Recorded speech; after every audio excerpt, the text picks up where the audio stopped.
نحمده ونصلي ونسلم على رسوله الكريم أما بعد فأعوذ بالله من الشيطان الرجيم بسم الله الرحمن الرحيم ألا إن أولياء الله لا خوف عليهم ولا هم يحزنون صدق الله العظيم وصدق رسوله النبي الأمين المكين الكريم ونحن على ذلك لمن الشاهدين والشاكرين والحمد لله رب العالمین۔ آئیے ہم سب مل کر آقا انعامدار مدینہ کے تاجدار جناب روح فدا محمد رسول اللہ صلی اللہ تعالیٰ علیہ وسلم کی بارگاہ بے کس پناہ میں جھوم جھوم کر درود پاک پڑھیں۔ اللہم صلی علی سیدنا و مولانا محمد معدن الجود والکرم منبع العلم والحکم وآلہ وبارک وسلم صلاۃ و سلام علیک یا رسول اللہ صلی اللہ تعالیٰ علیہ وسلم، صلاۃ و سلام علیک یا حبیب اللہ صلی اللہ تعالیٰ علیہ وسلم۔ محترم دوستوں اور بزرگوں، یہ اللہ تبارک و تعالیٰ کا احسان عظیم ہے کہ ہمیں اور آپ کو سرکار غوث اعظم رضی اللہ تعالیٰ عنہ کے مبارک مہینے کو عطا کیا ہے، اس لیے کہ یہ حضور غوث پاک رضی اللہ تعالیٰ عنہ اللہ کے بہت بڑے ولی ہیں، اور یہ خوش نصیب لوگ ہیں جو ان کے محفل میں بیٹھتے ہیں، اس لیے کہ غوث پاک رضی اللہ تعالیٰ عنہ یہ بہت بڑی شخصیت ہے۔ میں انشاءاللہ بتاؤں گا آپ کو دھیرے دھیرے۔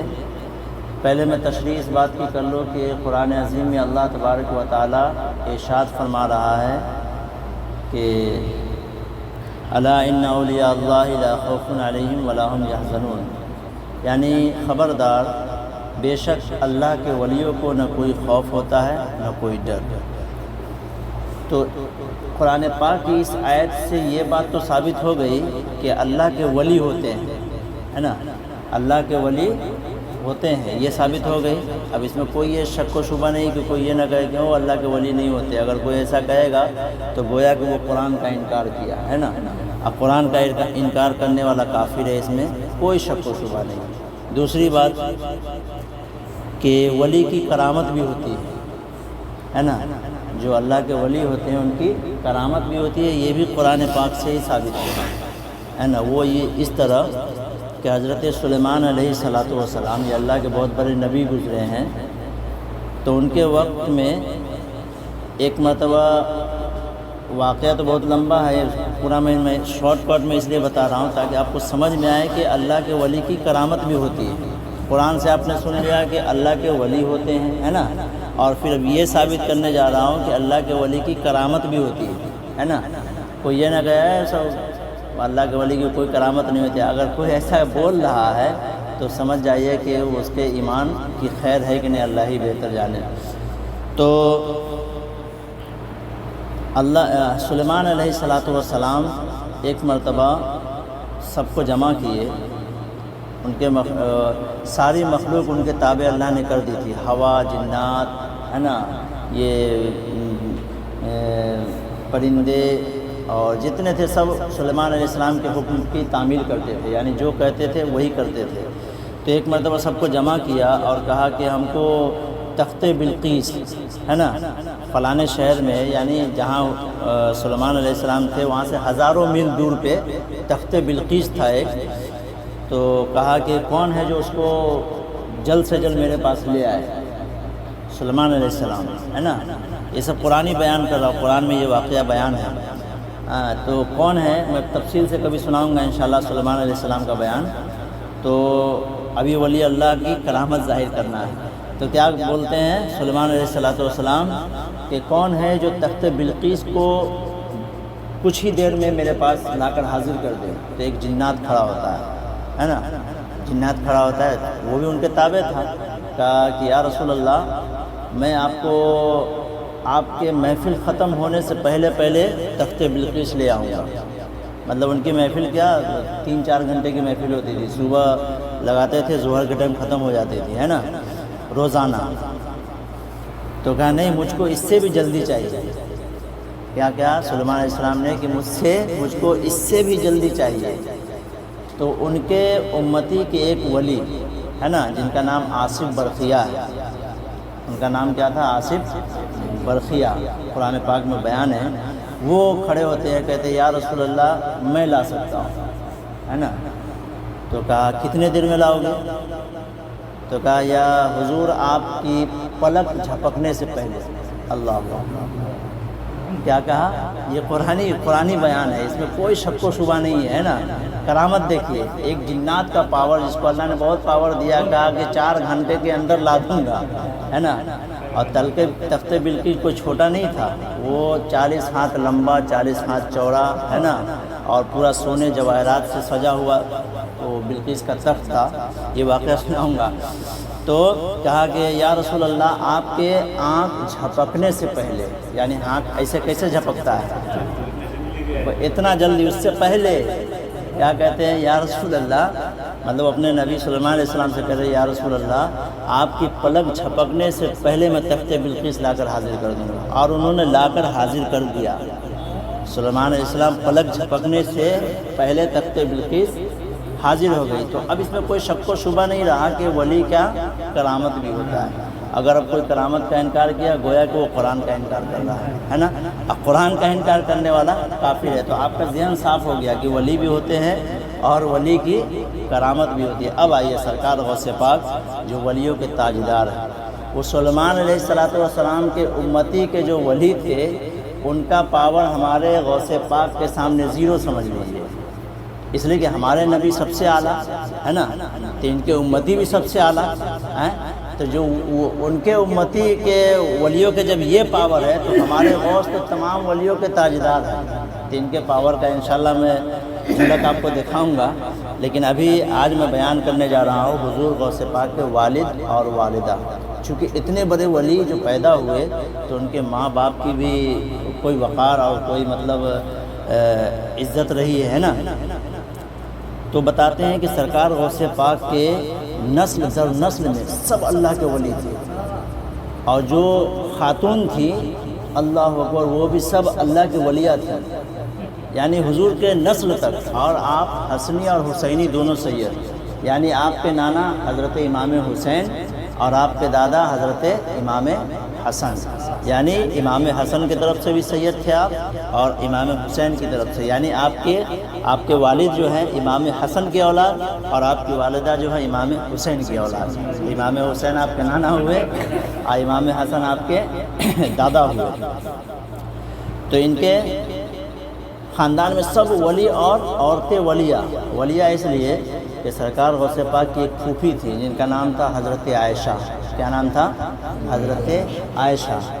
تو ایک مرتبہ وہاں پہ قحط سالی آ گئی، یعنی بارش نہیں ہو رہی تھی بہت دن سے، تو لوگ پریشان ہوئے۔ یہاں دیکھیے کہ ایک ہفتہ بارش نہیں آئی تو ہم لوگ کتنے پریشان تھے، اور جہاں سالوں سال بارش نہ ہو تو کتنے، وہ گرمی کا علاقہ ہے ادھر، تو سب لوگ پریشان ہوئے کہ چلو کسی ولی کی بارگاہ میں چلیں، ہے نا۔ یہ ابھی سرکار غوث پاک دنیا میں نہیں ہے، اس سے پہلے کا واقعہ چلا رہا ہوں۔ تو سرکار غوث پاک کی پھوپھی جن کا نام تھا حضرت عائشہ، لوگ ان کے پاس جمع ہوتے، چونکہ وہ بہت نیک تھیں اور اللہ کے ولیہ تھیں، تو لوگوں کو یہ اعتماد تھا کہ ان کے پاس جائیں گے تو دعا کریں گے تو انشاءاللہ بارش ہو جائے گی۔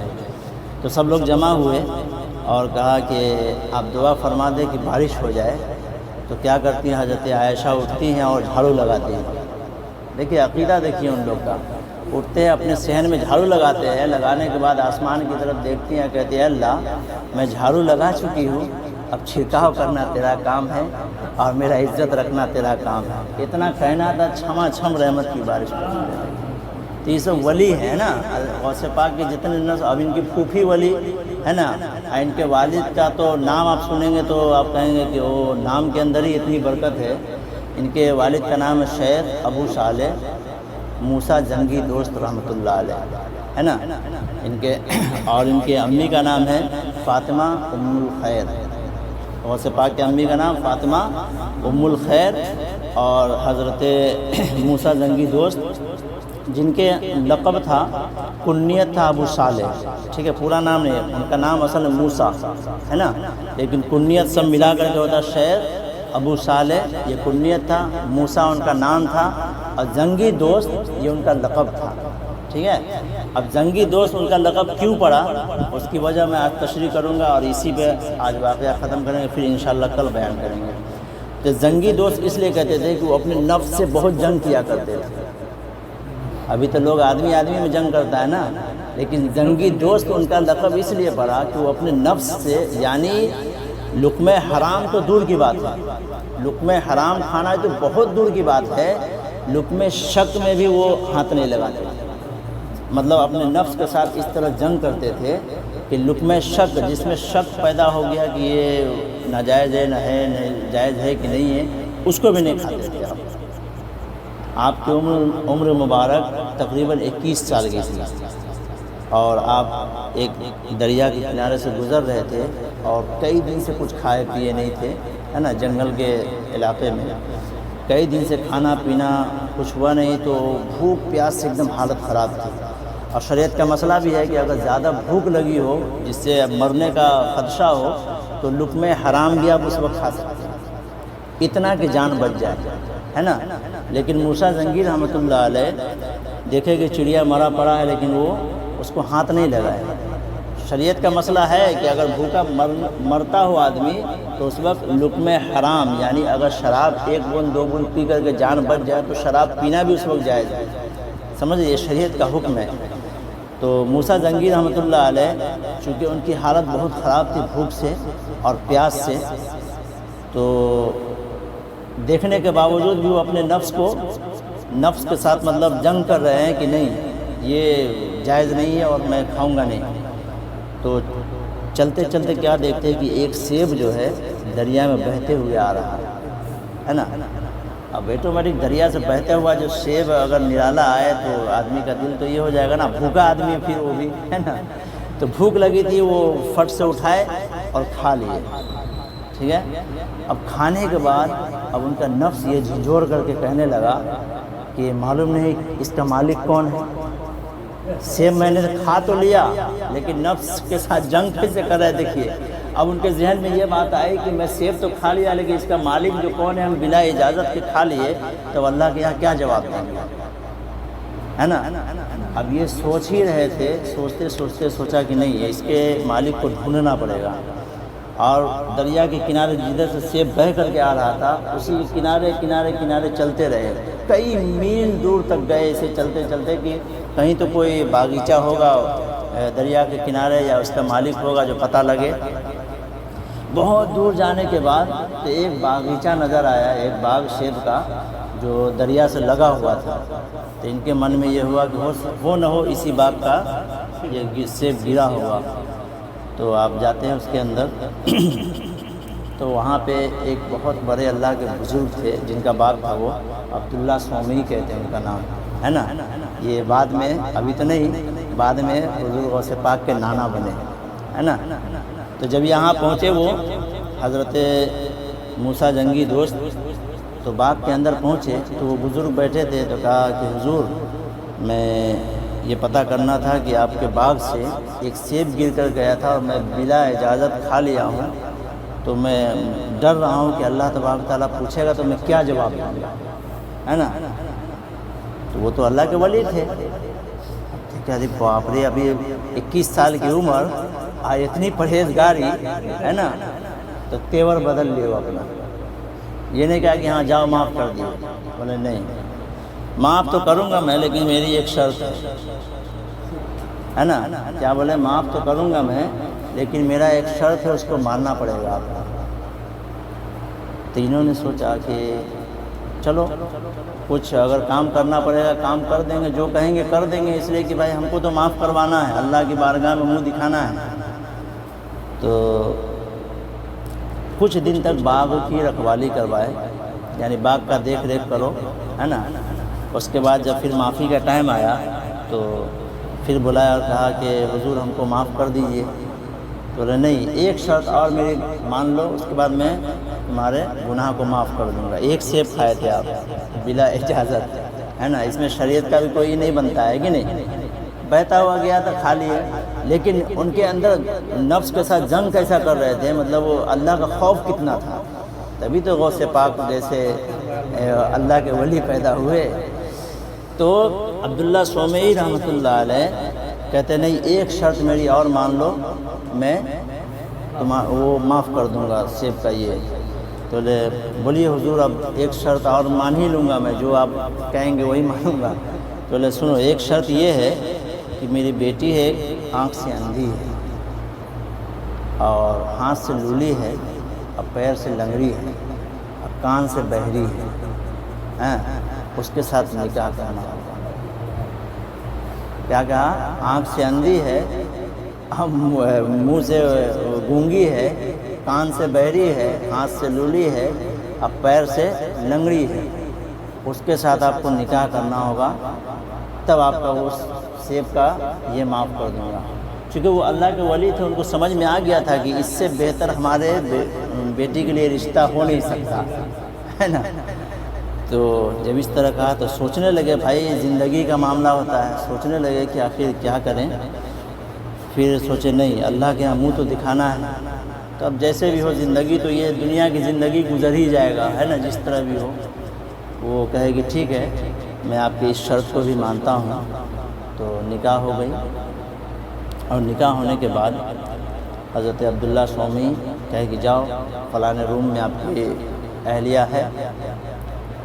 جب گئے وہ وہاں سے، جیسے اندر داخل ہوتے ہیں تو دیکھتے کہ ان کے نور سے، یعنی حضرت فاطمہ ام الخیر رضی اللہ تعالی عنہ کے نور سے، یعنی اتنی خوبصورت تھی، ان کے نور سے پورا روم جگمگانا ہوا ہے، پورا نور سے ایک دم یہ روم جو ہے روشن ہے۔ اب وہ الٹے پاؤں بھاگے ہے نا، الٹے پاؤں بھاگتے ہوئے آپ کے سر میں چوٹ بھی آ گیا، دروازہ پہلے چھوٹا ہوتا تھا نا، تو چوٹ بھی آ گیا، اور آ کر کے پوچھے کہ حضور ایک غلطی کی سزا تو میں اتنے دن سے بھگت رہا ہوں، اس کو ادا نہیں کیا ہوں، آج معلوم ہے کیا ہو گیا میرے ساتھ؟ آپ نے کہا آنکھ سے اندھی ہے، پیر سے لنگڑی ہے، اور وہاں تو جو سیگا مطلب بہت خوبصورت لڑکی بیٹھی ہوئی ہے روم کے اندر۔ تو حضرت عبداللہ سومی رضی اللہ تعالیٰ عنہ مسکرانے لگتے ہیں اور کہتے بیٹا وہی آپ کی اہلیہ ہے، وہی آپ کی بیوی ہے۔ میں نے جو اپنے بیٹی کے بارے میں کہا تھا کہ آنکھ سے اندھی ہے، اس لیے کہا تھا کہ آج تک میری بیٹی اپنے آنکھ سے کسی غیر محرم کو نہیں دیکھی، سمجھ رہے ہیں؟ اور منہ سے گونگی اس لیے میں نے کہا تھا کہ آج تک میری بیٹی شریعت کے خلاف ایک الفاظ نہیں نکالی، اور کان سے بہری اس لیے کہا تھا کہ میری بیٹی آج تک کوئی گندی چیز یعنی باہر کی کوئی غلاظت والی بات سنی ہی نہیں، اور ہاتھ پیر سے اس لیے لنگڑی اور لولا اس لیے بتایا تھا کہ میری بیٹی شریعت کے خلاف کبھی ہاتھ سے کام نہیں کیا، اور شریعت کے خلاف کبھی پیر سے بھی کام نہیں کیا۔ اللہ تو پھر دونوں کا جب ملن ہوتا ہے تب ان کی گود میں سرکار غوث اعظم رضی اللہ تعالیٰ عنہ پیدا ہوتے ہیں۔ انشاءاللہ کل اس کے آگے بیان کریں گے۔ تو یہ مبارک ہستیاں ہیں جن کی گود میں سرکار غوث پاک پیدا۔ ایٹومیٹکلی جب ماں اتنی پاک ہے، باپ اتنا پاک ہے، تو اس کے گود میں، تو اس لیے انسان کو چاہیے ہمیں اور آپ کو کہ اپنے ماں بہن کو بھی کہ شریعت کے دائرے میں رہے۔ تو انشاءاللہ جو غریب نواز پیدا ہوئے ان کی والدہ بھی ویسے ہی تھی، تو والدہ کا اس میں بہت بڑا کردار ہے، اور باپ کا بھی، اور رزق حلال کا بھی۔ تو ہمیں آپ کو رزق حلال کی طرف توجہ کرنی چاہیے۔ سرکار غوث پاک کی بارگاہ میں دعا ہے کہ ہمیں اور آپ کو اللہ تبارک و تعالیٰ سرکار غوث پاک کے والد محترم اور ان کی والدہ محترمہ کا صدقہ عطا فرمائے، ہم سبھی کو نیک بنا دے، اور ہم سبھی کو آقا صلی اللہ تعالیٰ علیہ وسلم کی پیاری پیاری سنتوں پہ عمل کرنے کی توفیق عطا فرما۔ مالک پروردگار ہم سبوں کی بخشش و مغفرت فرما، ہم سبھی کو سرکار غوث پاک کی تمام فیض و برکات سے مالا مال فرما۔ وصلی اللہ تعالیٰ علی خیر خلقہ ونور عرشہ محمد وآلہ وصحبہ اجمعین برحمتک یا ارحم الراحمین بحق لا الہ الا اللہ محمد رسول اللہ۔ منگل